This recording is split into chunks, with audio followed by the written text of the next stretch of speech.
ಏನಾಗಿತ್ತು ನಿನ್ನೆ ರಾತ್ರಿ ಏನು ನಿಮ್ಮ ಹತ್ರ ಫೋನ್ ಬಂತು ನಿಮಗೆ ಹಿನ್ನೆಲೆ ಏನು ಸರ್ ಡೆತ್ ಆಗಿರೋ ಹುಡುಗ ನಮ್ಮೂರ ಅಶೋಕ್ ಅಂತ.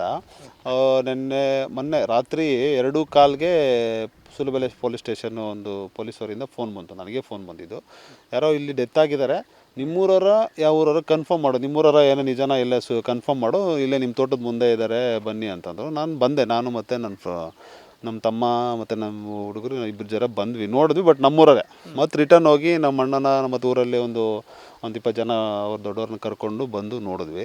ನೋಡಬೇಕಾದ್ರೆ ಇಲ್ಲಿ ಆಕ್ಸಿಡೆಂಟ್ ಆಗಿದೆ, ಬಿದ್ದೋಗಿದ್ದ, ಅಲ್ಲಿ ಬಿದ್ದಿದ್ದ ಅಲ್ಲಿ ಬಿದ್ದಿದ್ದು ನೋಡಿದ್ರೆ ಅನುಮಾನ ಆಯಿತು ನಮಗೆ, ಇದು ಆಕ್ಸಿಡೆಂಟ್ ಅಲ್ಲ, ಏನೋ ಯಾರೋ ಹೊಡೆದು ತಂದು ಹಾಕಿರಬಹುದು. ಯಾಕಂದರೆ ಗಾಡಿಗೆ ಡ್ಯಾಮೇಜ್ ಆಗಲಿಲ್ಲ, ಅಲ್ಲಿ ಬ್ಲಡ್ ಇರಲಿಲ್ಲ. ತುಂಬ ಅನುಮಾನ ಬಂತು. ಗಾಡಿ ತೊಗೊಂಡ್ಮೇಲೆ ನಮ್ಗೆ ತುಂಬ ಅನುಮಾನ ಬಂತು. ಈ ಗಾಡಿಗೆ ಏನೂ ಆಗಿಲ್ಲ, ಬಿದ್ದಿದ್ರೆ ಮುಂದೆ ಏಟು ಬೀಳಬೇಕಾಗಿತ್ತು, ತಲೆಗೆ ಏಟು ಬಿದ್ದಿದೆ, ಬಲವಾದ ಏಟು ಬಿದ್ದಿದೆ. ಬಟ್ ಏಟು ಬಿದ್ದಿದ್ರು ಬ್ಲಡ್ ಬೀಳಬೇಕಾಗಿತ್ತು, ಅಷ್ಟೇ ಒಂದು ಇಷ್ಟು ಸ್ವಲ್ಪ ಬಿದ್ದಿದೆ ಬ್ಲಡ್ಡು. ಇದರಿಂದ ಡೌಟ್ ಇದೆ ಅಂದ್ರೆ ಆಯಿತು. ಇವಾಗ ಬಾಡಿ ತೊಗೊಂಡು ಅವ್ರು ಪೋಸ್ಟ್ಮಾರ್ಟಮ್ಗೆ ಹೋದ್ಮೇಲೆ ಬೆಳಗ್ಗೆ ಹೋಗಿ ಸ್ಟೇಷನ್ ಹತ್ರ ಹೋಗಿ FIR ಮಾಡಬೇಕು ಅಂದ್ಕೊಂಡು ಹೋಗಿ ಬೆಳಗ್ಗೆ ನಾವು ಸ್ಟೇಷನ್ ಹತ್ರ ಹೋದ್ವಿ. ಸ್ಟೇಷನ್ ಹತ್ರ ಹೋಗ್ಬೇಕಾದ್ರೆ ಡೌಟ್ ಇತ್ತಲ್ಲ, ಗಾಡಿ ನೋಡಿದ್ವಿ. ಗಾಡಿಯಲ್ಲಿ ಬ್ಲಡ್ ಬಿದ್ದು ಅದನ್ನೆಲ್ಲ ಉಜ್ಜಿರೋದೆಲ್ಲ ನಮ್ಮ ಅಣ್ಣವ್ರಿಗೆಲ್ಲ ಇದಾಯಿತು. ಅದಕ್ಕೂ ಮುಂಚೆ ಆಗ್ತಿದ್ದಂಗೆ ಪಾಪ ಅವ್ರ ಜೊತೇಲಿ ಕೆಲಸ ಮಾಡೋರು ಒಬ್ರು ಕಾಲ್ ಮಾಡಿ, ಅಣ್ಣ ರಾತ್ರಿ ನನ್ನ ಜೊತೆಯಲ್ಲೇ ಇದ್ದ, ನೈಟು 7-7:30 ಸಮಥಿಂಗ್ ಆ ಟೈಮಲ್ಲಿ ಫೋನ್ ಮಾಡಿದ್ರು ಯಾರೋ, ಎಣ್ಣೆ ಹೊಡೆಯೋಣ ಬಾ ಅಂತ, ಒಂದು ಬಾಟಲ್ ತೊಗೊಂಬರಲ್ಲ ಅಂತ. ಇವ್ನು ಒಂದು ಬಾಟಲ್ ತೊಗೊಂಬಾ ಅಂತಂದ. ಇಲ್ಲ ಅವರು ನಿನ್ಗೆ ಒಂದು ಸಾಲಲ್ಲ 2 ತೊಗೊಂಬರ್ತೀನಿ ಬಾ ಅಂತ ಕರೆದ್ರು. ಅದಕ್ಕೆ ಇವ್ನು ಸ್ವೀಕರ್ ಇಟ್ಟಿದ್ದಂತೆ, ಅಶೋಕನ ಹುಡುಗ. ನೋಡಿದೆ ನಮ್ಮ ಫ್ರೆಂಡ್ಸ್ ಹೆಂಗಿದ್ದಾರೆ, ನನಗೆ ಎಣ್ಣೆ ತೊಗೊಂಬಂದಿದ್ದಾರೆ ಅಂತಂದ್ಬಿಟ್ಟು ಬಂದಿದ್ದಾನೆ ಅಂತ ಇಷ್ಟು ಮಾಹಿತಿ ಬಂತು ನನಗೆ. ಅದು ಡೌಟ್ ಬಂದು ನಮ್ಮೂರಲ್ಲಿ ಹುಡುಗರೆಲ್ಲ ಕೆರೆಯಲ್ಲೆಲ್ಲ ಸರ್ಚ್ ಮಾಡಿದ್ರು. ಕೆರೆಯಲ್ಲೇನೋ ಯಾವಾಗಿದ್ದು ಕೆರೆಗೆ ಬನ್ನಿ ಅಂತಲೇ ಕೆರೆಯಲ್ಲಿ ಸರ್ಚ್ ಮಾಡಿದ್ರು, ಏನಾಗಿದೆ, ಕೆರೆಯಲ್ಲೇನೋ ಹೊಡೆದಿದ್ದಾರಾ ಏನು ಡೌಟ್ ಇತ್ತಲ್ವಾ. ಕೆರೆಯಲ್ಲಿ ಹೊಡಿಬೇಕಾದ್ರೆ ಅಲ್ಲಿ ಒಂಥರ ಮಣ್ಣು ಹಾಕಿ, ಬ್ಲಡ್ ಮೇಲೆ ಮಣ್ಣು ಹಾಕಿ ಅದ್ರ ಮೇಲೆ ಕಲ್ಲಿಟ್ಟಿದ್ರು.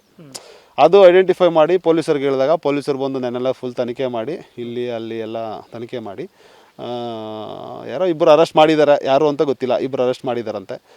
ನಡೀತಾ ಇದೆ. ಇನ್ನು ಏನು ಯಾರು ಅವ್ರ ಹೆಸರು ಏನು ಎತ್ತಾಗಿದೆ ಅಂತ ಇನ್ನೂ ಕ್ಲಿಯರಿಟಿಗೆ ಮಾಹಿತಿ ಗೊತ್ತಿಲ್ಲ ನಮಗೆ. ಇಷ್ಟು ನಡೆದಿದೆ. ಬಟ್ ಮರ್ಡರ್ ಅನ್ನೋದು ಕನ್ಫರ್ಮ್ ಆಗಿದೆ. ಇದು ಆಕ್ಸಿಡೆಂಟ್ ಅಂತೂ ಅಲ್ಲ, ಮರ್ಡರ್ ಅನ್ನೋದು ಕನ್ಫರ್ಮ್ ಆಗಿದೆ. ಇದರ ಹಿಂದೆ ಯಾರ್ಯಾರಿದ್ದಾರೆ ಏನಿದ್ದಾರೆ ಅಂತೆಲ್ಲ ಇನ್ನು ತನಿಖೆ ಆಗ್ತಿದೆ. ಆದಮೇಲೆ ಅವ್ರಿನ್ನ ಪೊಲೀಸರು ಏನು ಇವತ್ತು ಹೇಳ್ತಾರೋ ಏನೋ ಗೊತ್ತಿಲ್ಲ. ಅದು ಅದ್ರ ಮೇಲೆ ಫಸ್ಟಲ್ಲಿ ಬಂದಾಗ ನಾವು ಫಸ್ಟ್ ನೋಡಿದ ತಕ್ಷಣ ಅಪಘಾತನೇ ಅಂದ್ಕೊಂಡ್ವಿ. ಯಾವಾಗ ಗಾಡಿ ಈಚೆ ತೆಗೆದ್ವು, ಗಾಡಿ ಈಚೆ ತೆಗೆದಾಗ ಗಾಡಿಗೆ ಏನು ಡ್ಯಾಮೇಜ್ ಆಗಿಲ್ಲ, ಫ್ರಂಟಲ್ಲಿ ಆಗಿಲ್ಲ, ಇಲ್ಲ ಹಿಂದೆಗಡೆ ಹೋಗ್ಬೇಕಾದ್ರೆ ಗಾಡಿ ಯಾವುದನ್ನ ಹೊಡ್ಕೊಂಡು ಹೋಗೈತೆ ಅನ್ನೋದಕ್ಕೂ ಯಾವುದು ಹಿಂದೆಗಡೆ ಡ್ಯಾಮೇಜ್ ಆಗಿಲ್ಲ, ಗಾಡಿ ಏನೂ ಡ್ಯಾಮೇಜ್ ಆಗಲಿಲ್ಲ. ಅವನಿಗೆ ತಲೆ ಹಿಂದೆಗಡೆ ಏಟು ಬಿದ್ದಿತ್ತು. ಅಕಸ್ಮಾತ್ ಆಕ್ಸಿಡೆಂಟ್ ಆಗಬೇಕಾದ್ರೆ ಕಂಬ ಬಿದ್ದು ಮುಂದೆ ಏಟಾಗಬೇಕಾಗಿತ್ತು, ಇಲ್ಲ ಗಾಡಿ ಡ್ಯಾಮೇಜ್ ಆಗಬೇಕಾಗಿತ್ತು, ಬ್ಲಡ್ ಬೀಳಬೇಕಾಗಿತ್ತು.